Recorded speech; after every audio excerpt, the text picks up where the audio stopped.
Breaking news now. The Douglas County Sheriff is investigating an incident in which two people may have unwittingly poisoned themselves to death.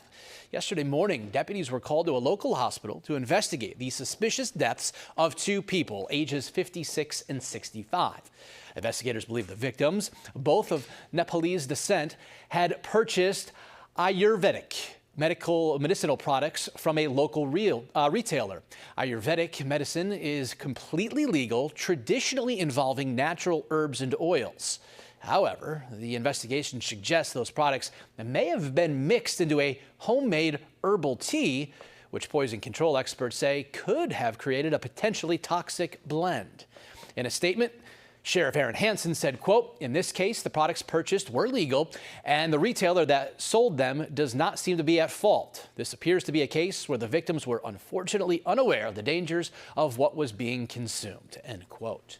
The sheriff's office says the investigation is ongoing and they're still waiting to see autopsy and toxicology